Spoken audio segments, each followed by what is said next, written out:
नमस्कार, आप देख रहे हैं प्राइम टीवी और मैं हूं आपके साथ मुस्कान असमानी। रुक करेंगे यूपी की बड़ी खबरों की ओर। अयोध्या के राम मंदिर में 22 जनवरी को रामलला की प्राण प्रतिष्ठा होनी है और प्राण प्रतिष्ठा कार्यक्रम को लेकर तैयारियां युद्ध स्तर पर चल रही हैं। और सूबे के मुखिया योगी आदित्यनाथ खुद प्राण प्रतिष्ठा कार्यक्रम की तैयारियों की समीक्षा कर रहे हैं। जहां राम मंदिर समारोह की तैयारियों की समीक्षा करने सीएम योगी एक बार फिर आज अयोध्या दौरे पर आ रहे हैं। और अयोध्या दौरे में योगी आदित्यनाथ के कई कार्यक्रम प्रस्तावित है और बताया जा रहा है कि सीएम योगी के दौरे को देखते हुए प्रशासन ने सुरक्षा के पुख्ता इंतजाम किए हैं। अयोध्या दौरे के दौरान योगी आदित्यनाथ राम मंदिर निर्माण कार्य का जायजा लेंगे, तो वहीं इस दौरान वो 30 दिसंबर को पीएम नरेंद्र मोदी के अयोध्या आगमन कार्यक्रमों की समीक्षा करेंगे। सीएम योगी इस दौरान अधिकारियों को दिशा निर्देश भी देते हुए नजर आएंगे।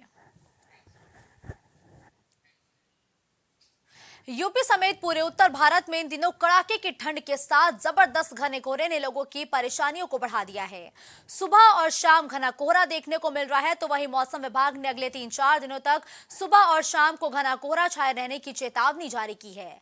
साथ ही आने वाले दिनों में सर्दी और बढ़ेगी। 30 दिसंबर से पश्चिमी विक्षोभ का असर और ज्यादा देखने को मिलेगा, जिसकी वजह से 31 दिसंबर और नए साल पर पश्चिमी यूपी के कुछ हिस्सों में बारिश होने का अनुमान जताया गया है। लेकिन उससे पहले लगातार मौसम की मार लोगों पर पड़ रही है, क्योंकि अलग अलग जनपदों की तस्वीरें हैं जहां लगातार कम विजिबिलिटी ने जो सड़कों पर वाहनों की रफ्तार है उस पर ब्रेक लगाए हैं। सड़कों पर वाहन रेंगते हुए नजर आ रहे हैं। न सिर्फ सड़कों पर वाहन रेंगते हुए नजर आए, बल्कि रेलवे ट्रैक पर भी जो ट्रेन है वो धीरे धीरे आगे बढ़ती हुई नजर आई। तो कई ऐसे प्लेन्स थे जिन्हें कैंसिल भी करने पड़े, क्योंकि लगातार विजिबिलिटी काफी कम है। और इसी बीच अगले 48 घंटों में सर्दी और तापमान और बढ़ेगा। इसके साथ ही तापमान में भारी गिरावट भी देखने को मिल सकती है।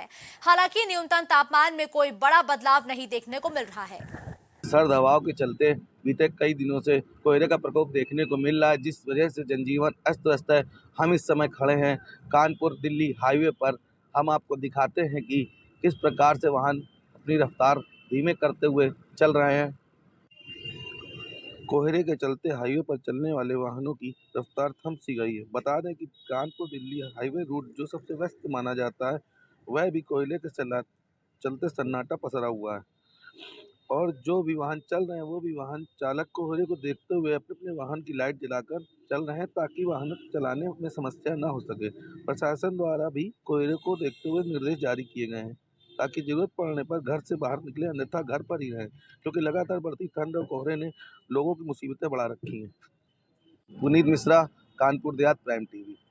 पहाड़ों पर हुई बर्फबारी के बाद चलने वाली सर्द हवाओं ने ठंड बढ़ा दी है, जिसके चलते लोगों को काफी मुसीबत का सामना करना पड़ रहा है। बात करें चलने वाली सर्द हवाओं के चलते दिन पर दिन कोहरा भी देखने को मिल रहा है। बीते 3 दिनों से कानपुर सहित पूरे प्रदेश में कोहरे की जो रफ्तार है वो लगातार बढ़ रही है, जिसके चलते जो लोग हैं उनको काफी ठंड के चलते दिक्कतों का सामना करना पड़ रहा है। हम खड़े हैं इस समय कानपुर आगरा हाईवे पर। आप देख सकते हैं जो हाईवे पर चलने वाले वाहन हैं उनकी रफ्तार पूरी तरीके से जो है धीरे पड़ गई है, और जो वाहन चालक हैं वे सभी वाहन चालक अपने अपने वाहनों की लाइट जलाकर चल रहे हैं, ताकि जो है कोई भी घटना ना हो सके। बात करें हाईवे के अलावा जो क्षेत्र है, आप देख सकते हैं सभी तरफ जो है कोहरा कोहरा इस तरीके से छाया है, जो विजिबिलिटी है पूरी तरीके से जो है कम होती चली गई है, जिसके चलते कहीं ना कहीं जो लोग हैं आने जाने वाले उनको काफ़ी दिक्कतों का सामना करना पड़ रहा है। वहीं प्रशासन की बात करें तो प्रशासन की तरफ से जो ठंड से बचाव को लेकर जगह जगह अलाव चौराहों पर जलाना चाहिए थे, वे भी नहीं जले हैं, जिसके चलते जो अन्य लोग हैं उनको इन समस्याओं का सामना करना पड़ रहा है। जितेंद्र वर्मा, प्राइम टीवी के लिए कानपुर से। अगली खबर बलरामपुर से है, जहां धुसा ग्राम सभा की जमीन पर अवैध कब्जा न हटवाने से बिफरे अधिवक्ताओं ने बहराइच बलरामपुर राष्ट्रीय मार्ग पर रास्ता जाम कर विरोध प्रदर्शन किया है। और वकीलों के प्रदर्शन के बाद प्रशासन ने आनन फानन में पुलिस और राजस्व कर्मियों की टीम भेजकर अतिक्रमण हटवाने की कार्रवाई पूरी की। जहां जिला बार संघ अध्यक्ष रामानंद मिश्र और कलेक्ट्रेट बार संघ अध्यक्ष दयाशंकर पांडे ने बताया कि अधिवक्ता हरिकांत यादव की जमीन के सामने सरकारी भूमि पर कुछ दबंगों ने अवैध कब्जा कर लिया था। इसको हटवाने की मांग बार संघ सदर तहसील प्रशासन से बीते काफी समय से करी जा रही थी, जिसके बावजूद उनकी मांगों को अनदेखा किया गया, जिसके बाद अधिवक्ताओं ने राष्ट्रीय राजमार्ग पर चक्कर जाम कर विरोध प्रदर्शन किया। इसके बाद मौके पर पहुंचे एसडीएम सदर राजेंद्र बहादुर ने अधिवक्ताओं की मांगों का ज्ञापन लेकर अतिक्रमण हटवाने की कार्रवाई शुरू की है। यशो साहब से मिलने, यशो साहब ने भाजपा के ब्लॉक प्रमुख को कुर्सी दिया, उनको बैठाया, उनसे आराम से बात कर रहे थे और हम 12-15 लोग खड़े थे। हमको कोई तवज्जो नहीं दिया गया, हमको इग्नोर किया गया, हमारे लिए कुर्सी व्यवस्था नहीं, हमको अपमानित किया गया। इसलिए हम वहाँ से लज्जित होकर वापस आए हैं और उनके खिलाफ मैंने मोर्चा खोला है। और ये राजद कर्मी जो है वो भी भ्रष्ट है। खबर चंदौली से है, जहां जगदीश राय स्थित Maxwell institute of medical sciences में कार्यशाला आयोजित की गई, जिसमें वरिष्ठ चिकित्सकों ने हार्ट अटैक, ब्रेन हैमरेज और हड्डी रोग से संबंधित गंभीर बीमारियों के बारे में जानकारी दी और रोगों से बचाव का तरीका बताया। साथ ही हृदय रोग विशेषज्ञ डॉक्टर बालाजी लोहिया ने हार्ट अटैक के कारणों और लक्षणों के बारे में विस्तार से बताया। वहीं मैक्सवेल हॉस्पिटल के डायरेक्टर डॉक्टर कियन पांडे ने बताया कि डाफे स्थित मैक्सवेल हॉस्पिटल में सभी जटिल बीमारियों के संपूर्ण इलाज की सुविधा उपलब्ध है और अब हृदय की सर्जरी भी शुरू हो गई है।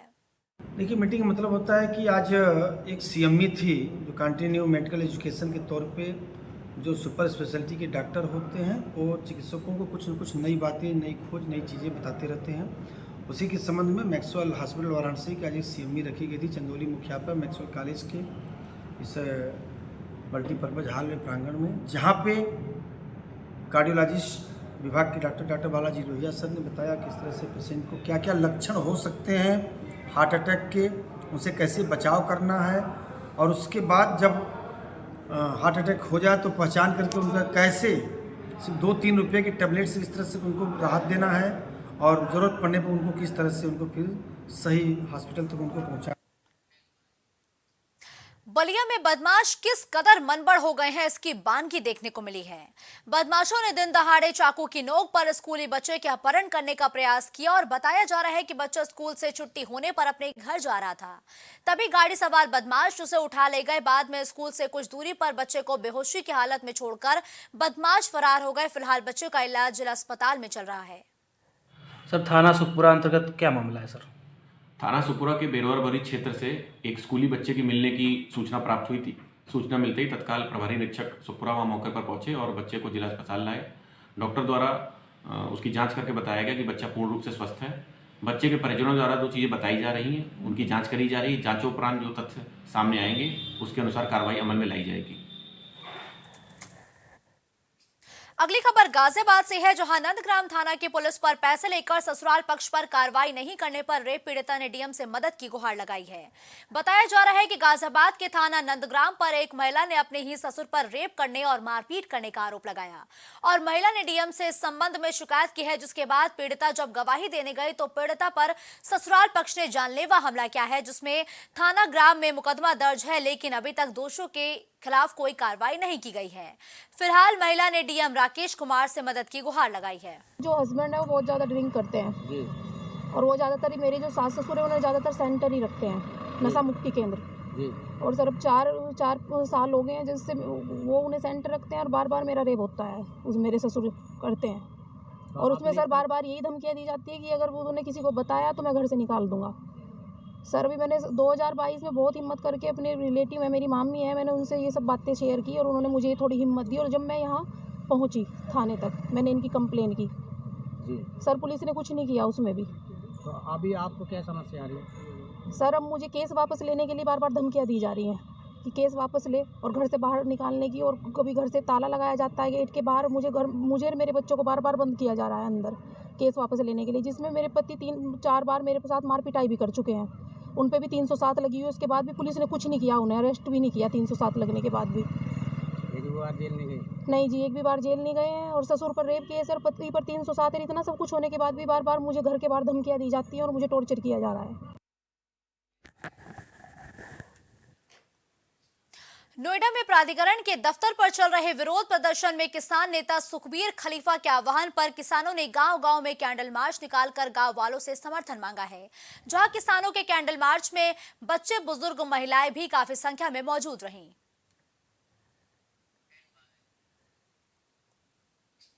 मिर्जापुर जनपद के विंध्याचल थाने में भीषण सड़क हादसा देखने को मिला है।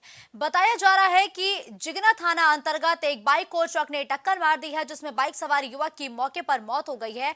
वहीं सूचना पर पहुंची पुलिस ने शव को कब्जे में लेकर पोस्टमार्टम के लिए भेज दिया है और मामले की जांच पड़ताल में जुट गई है। इस बुलेटिन में फिलहाल के लिए बस इतना ही। देश और दुनिया की तमाम बड़ी खबरों के लिए आप देखते रहिए प्राइम टीवी।